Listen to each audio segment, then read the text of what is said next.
बिस्मिल्लाहिर्रहमानिर्रहीम। अस्सलाम वालेकुम। उम्मीद करता हूं कि आप खैरियत से होंगे। मैं हूं आपका होस्ट नुमान खान और आप देख रहे हैं हमारा यूट्यूब चैनल ट्रेंडिंग टुडे। देखा जाए तो मुल्क में आजकल एक अजीब सा ड्रामा जो है वो चल पड़ा है। अब आप यहां से अंदाजा लगा लें कि निगरान वजीर इत्तलात मुर्तज़ा सुलंगी साहब ने प्रेस कॉन्फ्रेंस करते हुए कहा है कि मुल्क के अंदर और बाहर अदलिया के खिलाफ घटिया मुहिम चलाई गई। ये प्रेस कॉन्फ्रेंस इसलिए की गई थी ताकि बताया जा सके कि जज की इज्जत का ख्याल रखा जाए। जज की इज्जत का ख्याल रखने के लिए मुर्तज़ा सुलंगी साहब ने एक जेआईटी बनाई थी जो जज की इज्जत का ख्याल करेगी। जज की इज्जत का ख्याल रखने के लिए जो जेआईटी बनाई थी उसमें कौन कौन से इदारे शामिल हैं, पहले उनकी तफसीलात से आपको आगाह करता चलूं। बताया जा रहा है कि जो इदारे जज की इज्जत का ख्याल करेंगी उसमें जो है आईबी का एक इदारा शामिल है, आईएसआई का एक इदारा शामिल है, एफआईए, पीटीए, साथ में जो है नादरा का एक अफसर जो है वो शामिल किया गया है। मतलब बताया जा रहा है कि ये 5 इदारे मिलकर सिर्फ और सिर्फ एक जज की इज्जत का जो है वो ख्याल करेंगी। मतलब 75 साल से जो अवाम पिट रही है, जो खून के आंसू रो रही है, जो खुदकुशियां कर रही है, क्या इस अवाम के लिए आज तक कुछ किया गया? मेरा मुर्तज़ा सुलंगी साहब से सिर्फ और सिर्फ एक छोटा सा सवाल यह था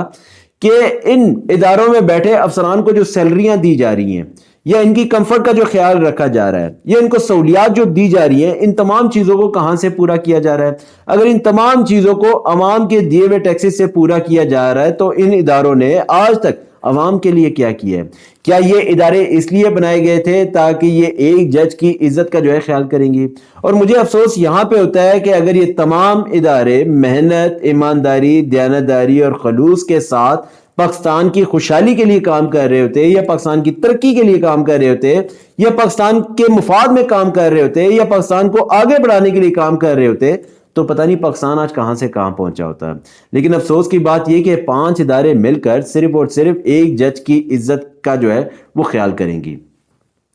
और मैंने पहले भी एक वीडियो में इस बात का जिक्र किया था कि मुझे हक के राय का जो हक है वो आइन और कानून देता है, लेकिन ये हक एक हद तक देता है। मैंने आपसे भी रिक्वेस्ट की थी कि अपने हक के राय का जो है वो इस्तेमाल करें, लेकिन उस हक को जो है एक हद तक इस्तेमाल करें और उस लिमिट को जो है क्रॉस ना करें। अगर आपने किसी को तनकीद का निशाना बनाना भी है तो जरूर बनाएं, लेकिन तनकीद का निशाना उसको बनाएं जिस पर आपने तनकीद करनी है, ना कि उसकी फैमिली को जो है तनकीद का निशाना बनाया जाए। मैं आपसे रिक्वेस्ट करता हूं कि अपने हक के राय का जो है वो इस्तेमाल जरूर करें, लेकिन एक हद तक करें। उसके बाद जो था वो डीजी पीटीए का कहना था कि पीटीए के पास अकाउंट्स ब्लॉक करने का इख्तियार है, जिस पर डायरेक्टर एफआईए का कहना था कि 500 से जायद अकाउंट्स की छानबीन की जा चुकी है।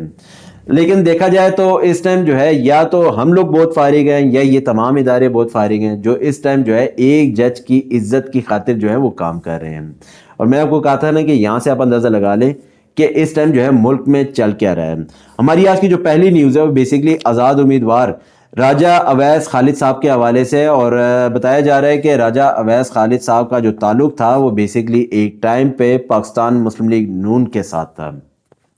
लेकिन उसके बाद जो था राजा अवैस खालिद साहब को जो था वो पाकिस्तान मुस्लिम लीग नून का टिकट ना मिलने की वजह से उन्होंने जो था आज़ाद उम्मीदवार के तौर पर इलेक्शन लड़ने का ऐलान किया था। और बताया जा रहा है कि अवैस खालिद के खिलाफ लेन देन के मामले पर थाना स्वादा में मुकदमा दर्ज हुआ। मजीद बताया जा रहा है कि अटक के रिहायशी साकिब नामी शख्स की मुद्दत में मुकदमा दर्ज किया गया।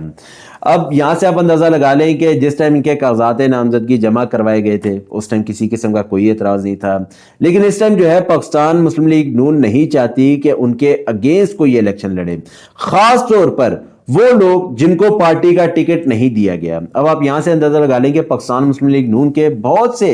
ऐसे उम्मीदवार वो हैं जिनको पाकिस्तान मुस्लिम लीग नून ने टिकट नहीं दिया, लेकिन आज वो आज़ाद उम्मीदवार के तौर पर पाकिस्तान मुस्लिम लीग नून के अगेंस्ट इलेक्शन लड़ रहे हैं। और बताया जा रहा है कि उन तमाम उम्मीदवार पर आने वाले वक्तों में जो है सख्तियां बढ़ाई जाएंगी, मुकदमात जो हैं वो दर्ज किए जाएंगे, गिरफ्तारियां मुतवक्के हैं। और उसके बाद था हमारी जो अगली न्यूज़ है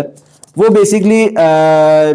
इस्लामाबाद हाई कोर्ट से है, और बताया जा रहा है कि इस्लामाबाद हाई कोर्ट में नाअहली की मुद्दत 5 साल करने का फैसला मुअत्तल करने के हुक्म में तोसी। बताया जा रहा है कि इस्लामाबाद हाई कोर्ट ने मियां रजा रब्बानी और जाहिद आमिद को माउन मुकर्रर कर दिया। अदालती माउनीन फरीकैन से आर्टिकल 63H1 और नैब सेक्शन 15A पर दलाइल तलब। اچھا دیکھنا یہ کہ اگر جو ہے وہ بتایا جا رہا ہے کہ نیب نے یہ استدعا کی ہے کہ تا حیات نااہلی کی مدت میں جو ہے اضافہ کیا جائے۔ اب آپ یہاں سے دو چیزوں کا اندازہ لگا لیں کہ جس ٹائم نواز شریف صاحب کے حوالے سے جو احکامات جاری ہوئے تھے یا ان کو جو تا حیات نااہلی کا فیصلہ ان کا معطل کیا گیا تھا، تو کیا اب نیب جو ہے اس حوالے سے اقدامات کر پائے گا یا نہیں؟ اگر اسلام آباد ہائی کورٹ اس چیز کا حکم دیتا ہے کہ تا حیات نااہلی کی مدت جو ہے وہ فار ایگزامپل 8 سال ہونی چاہیے، تو کیا نواز شریف صاحب جو ہیں دوبارہ الیکشن لڑ پائیں گے یا نہیں؟ یہ سوچنے کی بات ہے۔ اس کے بعد جو ہماری اگلی نیوز ہے وہ بیسیکلی پاکستان تحریک انصاف کی رہنما ڈاکٹر یاسمین راشد کے حوالے سے ہے کہ پی ٹی آئی رہنما ڈاکٹر یاسمین راشد اور دیگر کی 9 مئی کیسز کی سماعت، اور ڈاکٹر یاسمین راشد صاحبہ نے جو ہے میڈیا سے گفتگو کرتے ہوئے کہا ہے کہ آج میں بہت خوش ہوں، اور ان کا یہ کہنا تھا کہ میں پڑھ نانی بن گئی ہوں، اور ان کا مزید جو کہنا تھا وہ یہ تھا کہ مجھے اپنی نواسی کے پاس ہونا چاہیے تھا مگر میں گرفتار ہوں۔ میں اس عورت کا واقعی میں فین ہو چکا ہوں، اور دل سے جو ہے میں سلوٹ بھی پیش کرتا ہوں، جھک کر سلام بھی کرتا ہوں کہ کس طرح بہادری کے ساتھ جو ہے یہ اپنی کیسز کا سامنا کر رہی ہیں۔ کیا ایج ہے، کیا تکلیف ہے، کس بیماری میں مبتلا ہے، آج تک اس عورت نے جو ہے اس چیز کا ذکر نہیں کیا، لیکن پھر بھی آنے والے وقتوں میں جو ہے عوام جو ہے اس چیز کا فیصلہ کرے گی، اور عوام آپ کے حق میں ووٹ دے گی، اور عوام کو یہ چیزیں یاد رہیں گی کہ کس طرح 75 سال کی ایک عورت نے جو ہے ان تمام ظلم کا سامنا کیا ہے۔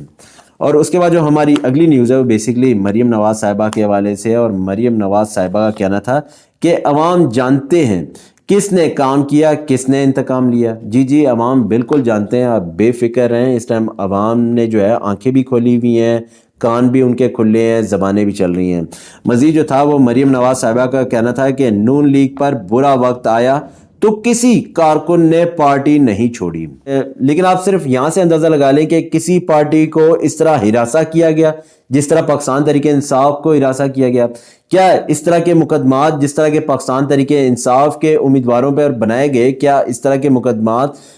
پاکستان مسلم لیگ نون پر بنائے گئے؟ کیا جس طرح تشدد کا نشانہ پاکستان تحریک انصاف کو بنایا گیا، کیا اس طرح کا تشدد کا نشانہ پاکستان مسلم لیگ نون کو بنایا گیا؟ کیا جس طرح اٹھا کر ان کی وفاداریاں تبدیل کی گئیں، کیا اس طرح کی وفاداریاں پاکستان مسلم لیگ نون میں بھی تبدیل کروائی گئیں؟ تو یہاں پہ بڑا آسان ہے یہ کہنا ہے کہ برا وقت ہر کسی پر آتا ہے، لیکن آپ یہاں سے اندازہ لگا لیں کہ اس ٹائم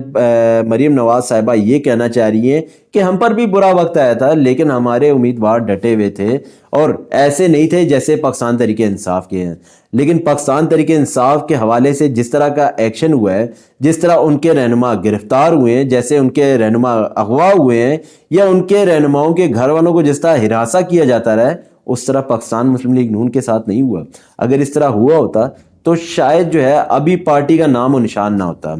مزید جو تھا وہ مریم نواز صاحبہ کا کہنا تھا کہ نواز شریف کو نکال دیں تو ملک کھنڈرات کے سوا کچھ نہیں۔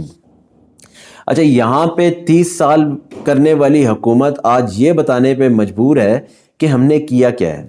مطلب آپ یہاں سے اندازہ لگا لیں کہ عمران خان صاحب نے کبھی بھی اس بات کا ذکر نہیں کیا کہ میں نے یہ بنایا، میں نے وہ بنایا، میں نے اس طرح کیا، میں نے اس طرح کیا۔ وہ ہمیشہ سے ایک بات کرتے ہیں، وہ یہ کہتے ہیں کہ یہ عوام کے دیا ہوا پیسہ ہے اور عوام پر ہی لگنا چاہیے۔ لیکن یہاں پہ پاکستان مسلم لیگ نون ہمیشہ سے اس بات پر سیاست کرتی رہی ہے کہ یہ جو موٹر وے بنائی ہے یہ کس نے بنائی ہے، عوام کے مفاد کے لیے کس نے کام کیا ہے، عوام کی خدمت کس نے کی ہے۔ تو اب مریم نواز صاحبہ کو یہ بات سمجھنے کی ضرورت ہے کہ اگر آپ نے 30 سال حکومت کرنے کے باوجود اگر آپ عوام کو یہ بتا رہی ہیں کہ موٹر وے کس نے بنائی ہے، اس کے علاوہ جو ہے عوام کے لیے کیا کیا کام کیے گئے، تو آپ کی اس 30 سال حکومت کرنے کا فائدہ کہ آج آپ کو یہ بتانا پڑ رہا ہے۔ اس کے بعد جو تھا وہ مریم نواز صاحبہ کا مزید کہنا تھا کہ 2018 سے 2022 تک نااہلی کا اثر پورے ملک نے دیکھا اور بھگتا، اور یہ بات بالکل ٹھیک ہے کہ جس طرح آپ نے حکومت کی، جس طرح عوام بھگت رہی ہے، جس طرح ابھی اس کو مزید بھگتنا ہے، وہ بھی سب کے سامنے ہے۔ لیکن یہ فیصلہ عوام نے کرنا ہے کہ کیا دوبارہ سے ان لوگوں کو آپ نے اقتدار میں لے کر آنا ہے، کیا ان لوگوں کو دوبارہ سے اقتدار میں دیکھنا چاہتے ہیں۔ تو اگر دیکھنا چاہتے ہیں تو اپنے آپ کو مضبوط کریں، کیونکہ اگر یہ دوبارہ آئے تو ظاہر سی بات ہے وہی ٹیم دوبارہ آئے گی، وہی لوگ ہوں گے، اسی طرح کے کام ہوں گے۔